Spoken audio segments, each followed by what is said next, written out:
Pag-ingatan ninyong hindi pakitang tao lamang ang paggawa ninyo ng mabuti. Kapag ganyan ang ginawa ninyo, wala kayong matatamong gantimpala buhat sa inyong amang nasa langit. Kaya nga, kapag naglilimos ka, huwag mo nang ipag-ingay pa na gaya ng ginagawa ng mga mapagkunwari. Naglilimos sila sa mga sinagoga at sa mga lansangan upang sila'y mapuri ng mga tao. Sinasabi ko sa inyo, tinanggap na nila ang kanilang gantimpala. Sa halip, kapag naglilimos ka, huwag mo nang ipaalam ito sa pinakamatalik mong kaibigan.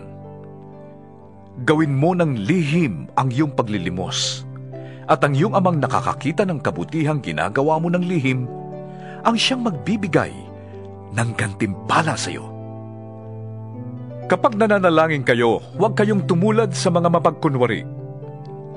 Mahilig silang manalangin nakatayo sa mga sinagoga at sa mga kanto upang makita ng mga tao. Sinasabi ko sa inyo, tinanggap na nila ang kanilang gantimpala. Ngunit kapag mananalangin ka, pumasok ka sa iyong silid at isara mo ang pinto. Saka ka manalangin sa iyong amang hindi mo nakikita, at ang iyong amang nakakakita ng ginagawa mo ng lihim ang siyang magbibigay sa iyo ng gantimpala. Sa pananalangin ninyo'y huwag kayong gagamit ng maraming salitang walang kabuluhan, gaya ng ginagawa ng mga hindi nakakakilala sa Diyos. Ang akala nila'y pakikinggan sila ng Diyos dahil sa dami ng kanilang salita. Huwag ninyo silang tutularan. Alam na ng inyong Ama ang inyong kailangan bago pa ninyo ito hingin sa Kanya.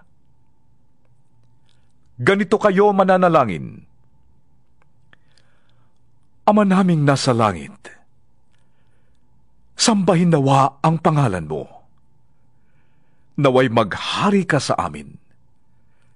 Sundin nawa ang iyong kalooban dito sa lupa tulad ng sa langit. Bigyan mo kami ngayon ng aming kakainin sa araw-araw, at patawarin mo kami sa aming mga kasalanan, tulad ng pagpapatawad namin sa mga nagkakasala sa amin.